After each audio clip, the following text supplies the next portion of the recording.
Hello fellow makeup lovers, how are you guys doing today? I'm super excited for this video because it is finally September and I am ready to bring on all of the fall vibes and colors. So today I thought it'd be fun to go ahead and talk about a bunch of eyeshadow palettes that I love, that inspire me, and that are very fall-esque in my opinion. And this video is a collaboration with my good friend Karen Harris. I will leave her channel linked right here in the cards as well in the description box. She's also going to be talking about a bunch of beautiful fall eyeshadow palettes. So whenever you finish watching this video, please don't forget to check out Karen's as well. Now let's jump right on into the palettes. Okay guys, so we have 10 different palettes to talk about today, and only one of them is actually a newer eyeshadow palette to me. So most of these are older favorites and maybe you already own them and you can be inspired to kind of shop your stash and pull them back out. So the first palette that I want to mention is going to be the colored Raine Safari Raine palette. I know that this is no longer available to purchase, but I just have, oh gosh, I just have to mention it because I feel like this palette delivers a copper eye like no other. The golden and warm tones in here are just so perfect and beautiful. I absolutely love them. You also have like a little grungy pop of green, which I feel like when I think of fall, I think of super warm. And then I also kind of think of like mustard yellows, kind of like teals, and like different shades of leaves falling. I don't know, that's just the color story that's going on in my mind. So I feel like this palette does definitely seem very fall to me. The shimmers are so buttery and wonderful. I just absolutely love this palette. Okay, so next I have a very classic, just warm matte color story in a tiny little palette, and that is going to be the Dose of Color Sassy Sienna's palette. This is another one that I just feel is absolutely perfect for fall, and it's just stunning. I love the formula of Dose of Color shadows.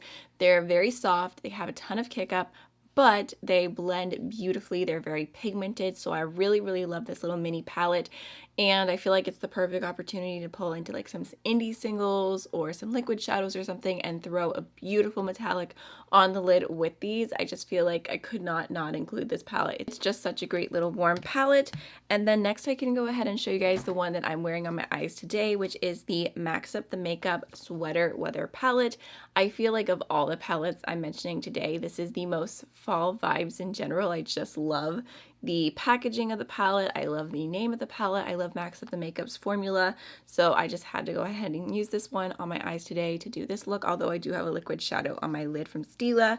So here's what the color story looks like on the inside. It does have a bunch of neutrals and warm tones, and then there's a little pop of green.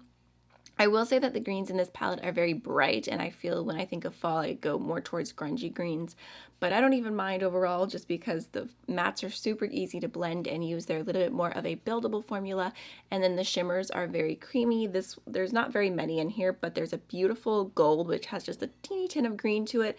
There's a copper and then a icy shimmer, so I just really like this palette, and the packaging, the color story, everything about it is just fall. Alright, next I have the Menagerie Killer Purr palette, and I definitely wanted to include this one.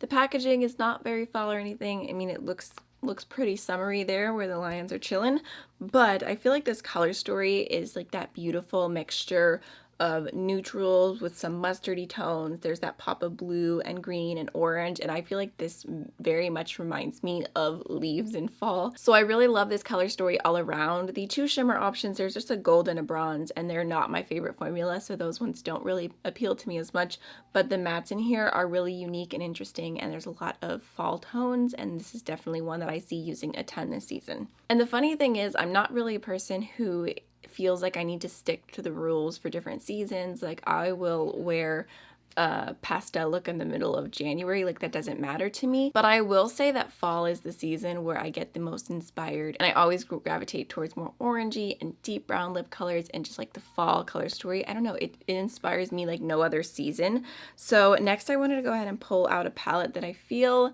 I might be the only one who's feeling that this is a very fall palette, but that's fine. This is the Sigma Cor de Rosa, and I think that this was the spring release for Sigma, if I remember correctly. And I just feel like this is the most beautiful fall palette because there's some really beautiful orangey coppery tones. There's some berries, this gold, this copper. Like this copper all over the lid is just fall in a shadow. Got nice deep rich browns, and I just feel like overall if you're looking for a stunning warm eye look, this is gonna do it every time. And there's a beautiful berry shimmer as well. And just with this palette, every single time I go to create a look and I'm like, it's gonna be summery, it literally always ends up being fall. So that's where I'm at with this, and I think that it is going to be so much fun. I really, really love the formula in this one as well. Okay, next is a much older palette that I have not used that much, but when I was looking through all my palettes for this video, I saw this one and I was like, you know what, this is perfect for fall and I really need to get more use out of it. And that is going to be the Lime Crime Venus 2 palette. I think I got this on a really good sale, and I've only remembered using it a handful of times, but this has kind of like some warm tones, the green, the mustardy yellow, and I just thought it was a very inspiring color story for fall without being just your straight up oranges. So I did want to go ahead and pull this one back out as well. I guess in this video was a little bit of a shop my stash because I do have some palettes here that I haven't used as much in a bit. So next we have the Nubian 2 from Juvia's Place, and I was looking through all my Juvia's Place palettes just thinking like which one of these really screams fall, and honestly so many of them have pops of like warm matte, but they just don't feel like a fall color story. But this one I think is actually quite underrated. It has kind of those mustardy tones, pop of orange, it has kind of some berries, deep brown, and then different metallic golds for the lid, and I felt like this again was an interesting color story that felt very fall without being straight up orange, and it has a bunch of pops. I think that maybe the blue throws it off a little bit. If you cover the blue, I feel like you can see the fall vibes a lot more with this one, and I just feel like it's a very underrated color story. I actually ranked this pretty low in my Juvia's Place ranking video, and that's just because I don't use it that often, but I think that this could be fun for fall. Okay, next I also have the Untamed palette from Sigma, and this is the only newer palette that I pulled out that I felt was super fall. And I think the reason why is because I have been buying a lot of newer palettes, but because of the pandemic, so many people have pushed back their summer releases. So I think the palettes that I've been bringing into my collection recently are very summery still and not quite as fall. Super curious to see if brands are going to like not do a fall collection or if they're just gonna kind of squish it all together. I'm curious to see what each brand does. But anyways, the Sigma Untamed palette I feel like is a beautiful, beautiful fall color story.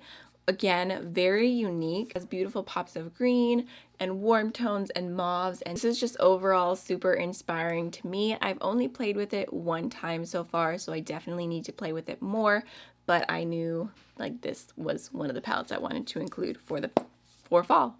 Okay, next I wanted to go ahead and mention a palette, but I actually have its dupe as well, so I just thought I would throw both of them together. This is the Natasha Denona Metropolis palette. I feel like this is one of the prettiest Natasha Denona palettes I own, but you wouldn't know that by how much I neglect it, unfortunately, so I definitely want to get a ton of use out of this fall and just do like warm smoky eyes galore with this palette and throw in like those beautiful pops of green, and there's mustards and reds, and I think that this is such a beautiful color story overall, and the formulas have been really nice. So I'm excited to use that a ton this season, and I did want to go ahead and mention really quickly because I know that is a super expensive palette. There is a dupe now from Alter Ego, which is the Artemis palette. I'm currently testing this one out specifically to do an in-depth comparison to the Natasha Denona palette. But here's what it looks like. Again, lots of warm tones with the pops of red and green and mustards. So that is a much cheaper option if you're looking into this color story. So the last palette that I wanted to mention is going to be the Urban Decay Naked Heat palette. I love this one. I know a lot of people think that it was overrated, but this is personally my favorite naked palette that Urban Decay has done. I just feel like it is such stunning, warm, rich tones. I think the shimmers do leave a little something to be desired if you're used to using indie singles, but overall, I really love the gradient in this palette. I feel like you can do such a nice, warm, smoky eye. And there's genuinely so many tones of depth for whatever look you want to do. I just love how they did this one. I feel like their other palettes could definitely learn a few lessons from it. And I also feel like the quality of the mattes is really nice in this one as well. Very easy to blend. I've never had an issue with it. This is one that I do enjoy pulling back out regularly. I just think that it's such a nice, like, staple palette. It's not anything super unique or crazy, but it's just good. It's good quality. All right, so those are all of the palettes I wanted to talk about today. I am so excited for fall, and I would love to know what palette you think of when you think of fall vibes. I'd be so curious to see if we kind of have slightly different color stories going on in our minds, so please feel free to comment down below, have a conversation with me. Thank you again to Karen for collabing with me on this video. That's everything. I'll see you guys in the next one. Bye.